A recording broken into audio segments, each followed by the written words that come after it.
Bienvenidos a nuestro espacio Tinta de Escritores, que se emite regularmente desde Librería y Centro Cultural Mundos Invisibles. Mi nombre es Daniel Fernández Cors y la invitada de hoy es Claudia Cavalieri.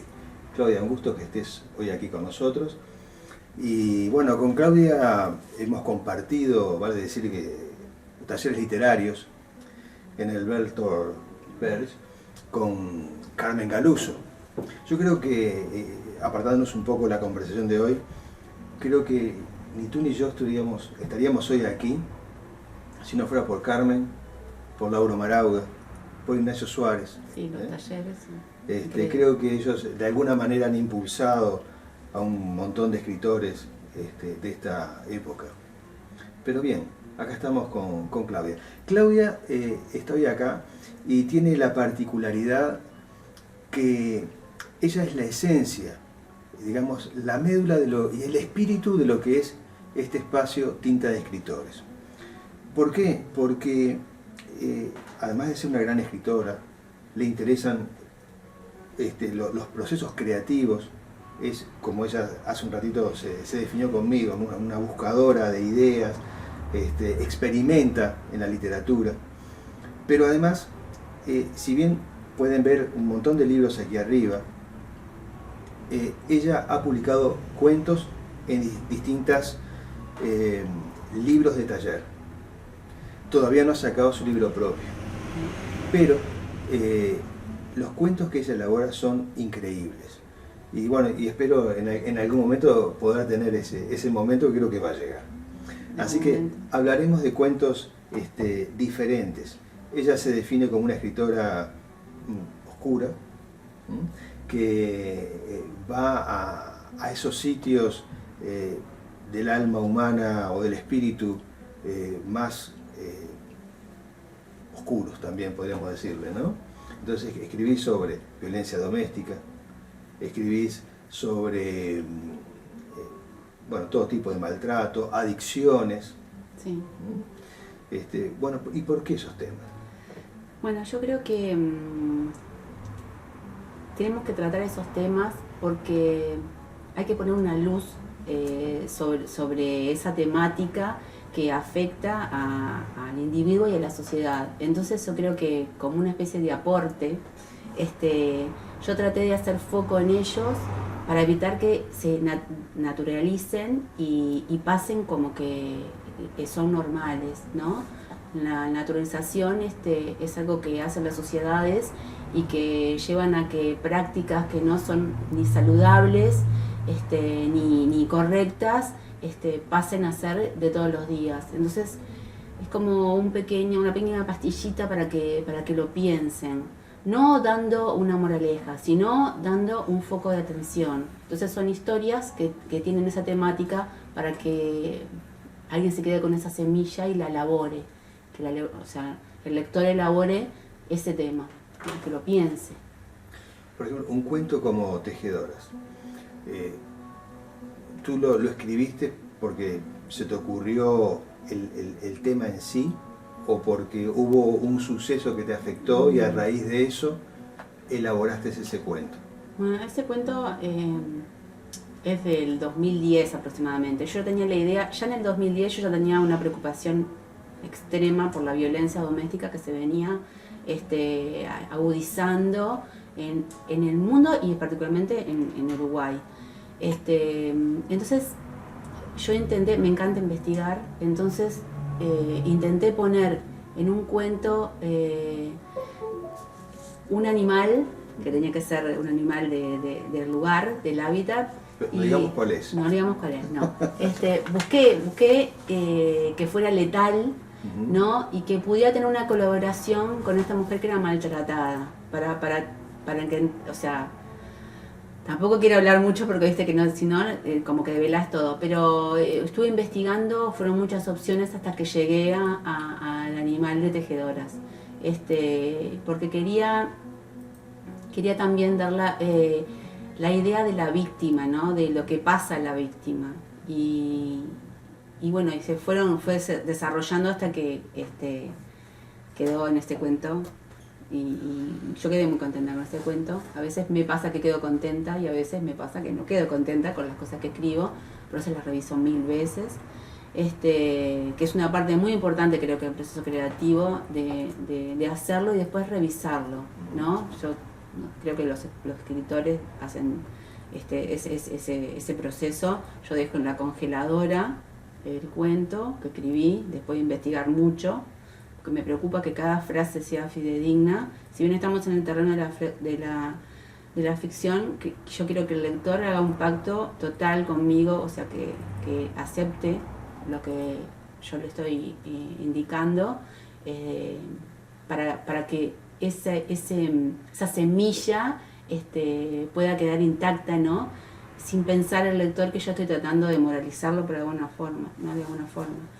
Y bueno, ese fue uno de los tantos cuentos que escribí que me llevó meses a investigar sobre la enfermedad, sobre el animal, sobre cómo se iba a desencadenar todo.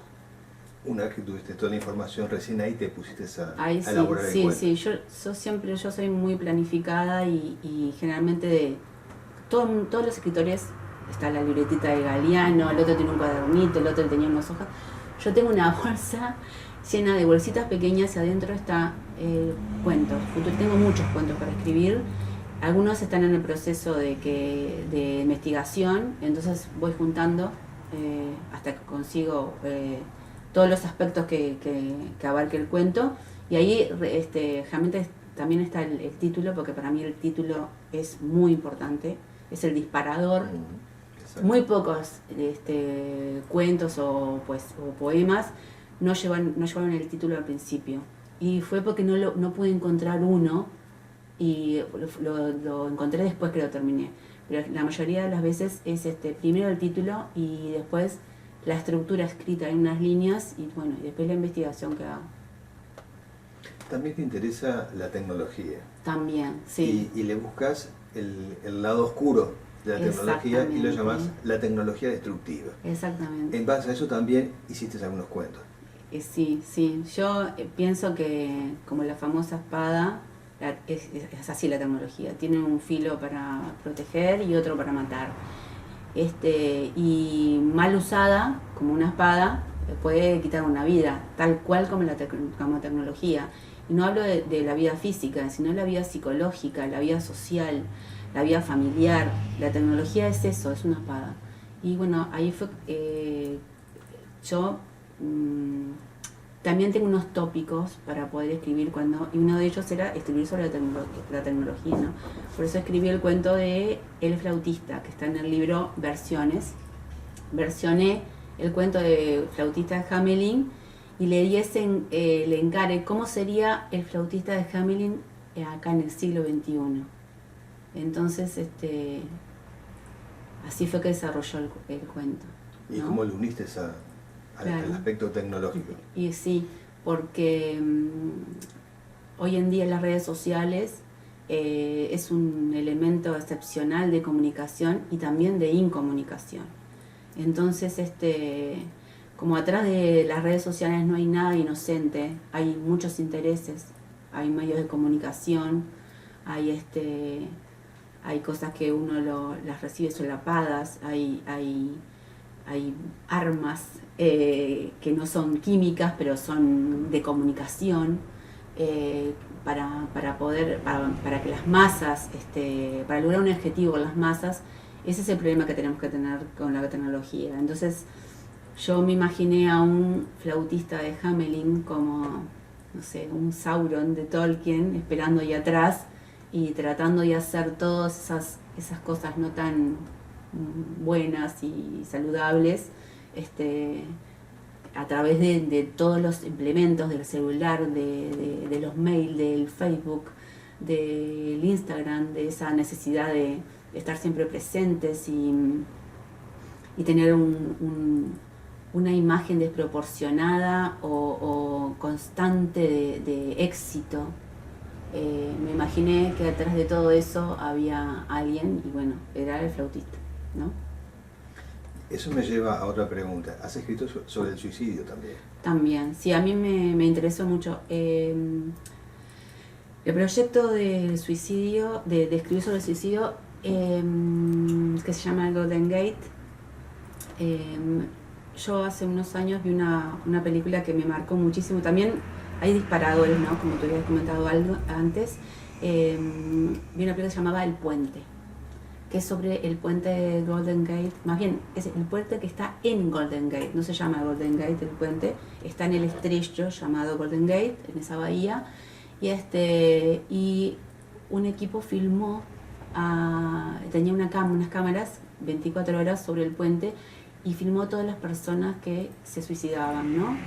Y entonces yo articulé en mi mente una razón por qué la gente iba hasta ahí, se tomaba un ómnibus o un avión o un tren o un barco y se iba a San Francisco a tirarse del puente.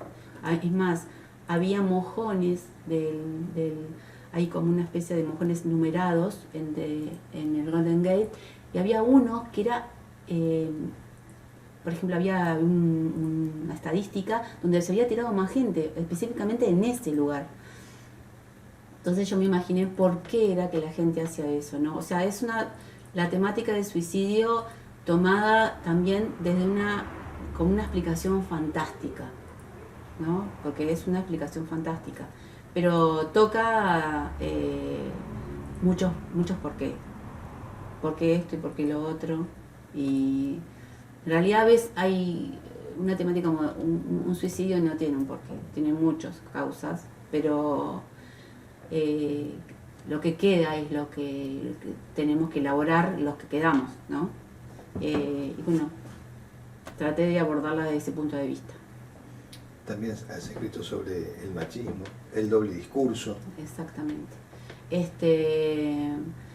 Generalmente esa temática siempre está muy presente porque es algo que parece mínimo, pero sin embargo es de base.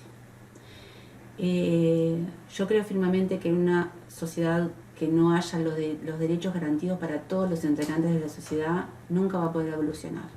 Y en este momento, en el mundo, y específicamente en Uruguay, hay que dar, no quiero decir batalla porque sería, ¿no?, instalar, pero hay que ir, que tener acciones para que las garantías estén dadas. Entonces yo trato siempre de poner pequeñas historias donde uno se ponga a pensar si hiciéramos otra cosa, y si las cosas no fueran así, fueran de otra manera, y por qué no intentarlo.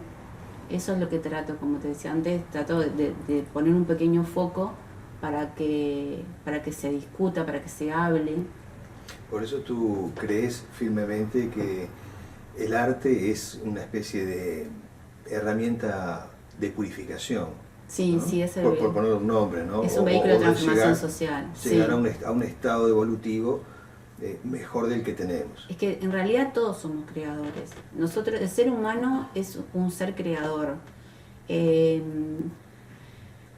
Y la creación no solamente está en las 7, hay 7, 8 ramas del arte, pero por ejemplo, el fenómeno de MasterChef, yo me puse a pensar, eso es creación también.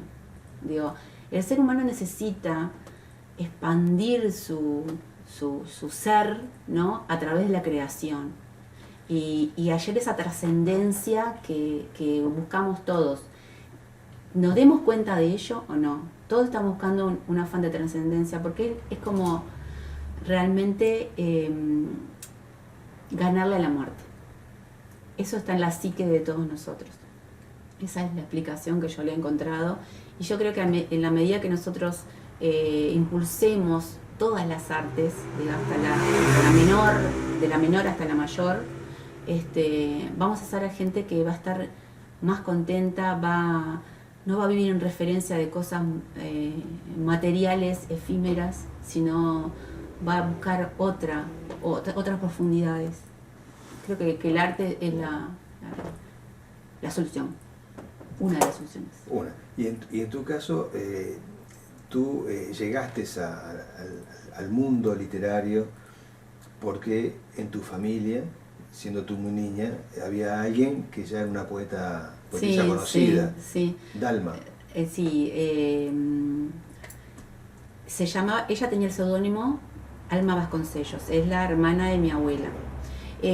Nosotros, como todas las familias de italianos, yo soy Cavalieri, Paladino, o sea, italiano por dos lados. Cuando yo era chica, nos reuníamos la familia completa, 30 personas, todo el mundo tenía comida, las grandes festicholas, y pasaba que mi tía abuela, ella era muy conocida en los círculos de literatura, había ganado un premio, y ella siempre declamaba poesía. Y yo estaba fascinada. Estoy hablando de una niña de 3 años, 4 años, 5, y siguió así hasta que fui adolescente. Entonces, la poesía para mí era natural, era algo bueno. Yo, la primera, siempre cuento que a mí me entraron en la escuela un año antes, ¿no? Mi madre puso que yo había nacido antes, y entonces me lograron entrar un año antes. Y yo estaba desesperada por aprender a escribir, porque quería escribir mi primer poema, porque yo no quería dictarle más a mi madre, quería escribirlo yo. Y para hacerlo, para poder leer, era una ansiedad que tenía. Y bueno, y siempre me expresé en poesía. Y yo todavía sigo escribiendo poesía. Lo que pasa es que la poesía es más intimista. Me parece que para hacer ese foco, la prosa y la novela es más, inclusive el teatro, me parece que es más accesible. Hay como una especie de no quiero decir la palabra rechazo, pero no se mueve la poesía. Si bien la poesía está entre todos nosotros, porque la poesía la puedes ver en todos lados, la naturaleza, en todas las ramas del arte, vos podés ver la poesía. No se mueve de la misma manera entre todos los integrantes de la sociedad. Y entonces sigo escribiendo poesía, pero me estoy moviendo por otro lado para lograr mi objetivo, ¿no? Hacer foco, poner la semillita para que se piense en eso. Pero fue así, empecé por ahí. Dos últimas preguntas más. Decime. Hay un cuento tuyo al que le hiciste una adaptación para un guión cinematográfico. Sí. Un corto. Exactamente. Que me encantaría realizarlo. Este cuento Tejedoras, yo hice el guión, fui a hacer unos talleres con Tulipano, exactamente para eso, porque inclusive con ese cuento yo gané un primer premio y uno de los jueces me dijo que era muy cinematográfico. Y es verdad, es pensado en imágenes, son todas imágenes una tras de la otra, y me fue muy fácil llevarla a un guión. Es más, las locaciones tampoco son muchas, sino, o sea, está muy interesante para poder adaptarlo para hacer un corto. Digo, tendría que tener tiempo y algo de dinero, pero bueno, ¿qué te dice? Y lo otro es, sé que tenés 2 novelas en proceso, pero hay un puente diferente para cruzar desde el aspecto creativo a hacer un cuento y al que te lleva una novela.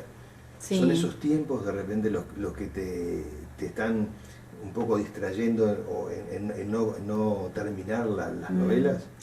No, lo que pasa que, como te comentaba, me encanta hacer investigar, ¿no? Hay una novela que se llama El faro del fin del mundo, que no tiene nada que ver con El faro de Julio Verne, que uno de los tópicos de la novela es dar una explicación científica, o sea, realista, posible, de por qué se hundió el Titanic. Bueno, no me lo cuentes. No lo voy a contar, por supuesto que no. Lo que pasa es que a mí me llevan a investigar mucho. Yo hace 2 años que estoy investigando y siempre voy haciendo los capítulos y siempre el próximo, hay un faro también, y hay cómo se ve en un faro, y es en la época del Titanic, en la época actual. O sea, hay que investigar mucho sobre 1912, 1920, o sea, hay muchas cosas. Una historia fascinante. Sí, es una historia, no sé si es fascinante, sí. Espero terminarla, que quede fascinante, pero digo, sí es interesante porque tiene ese tópico, ¿no? No, y la otra también es histórico, y bueno, y aquí se me ocurre hacer una historia en donde no hay muchos datos. Entonces estoy buscando con gente, me estoy moviendo para que me puedan dar datos de primera, que no estén en las bibliotecas, que no estén, ¿no? Bueno, Entonces lleva tiempo. Genial. Bueno, Claudia, ha sido un gusto estar contigo y acá, y que nos has contado tus acercamientos con el cuento, a tu vida literaria y cómo ocurre esa chispa para poder elaborar tantos cuentos en todos estos libros y todos los que todavía no has publicado. Así que, Bueno, gusto que hayas estado con nosotros hoy aquí. te agradezco mucho. Nos volveremos a ver en el próximo episodio de Tinta de Escritores. Gracias.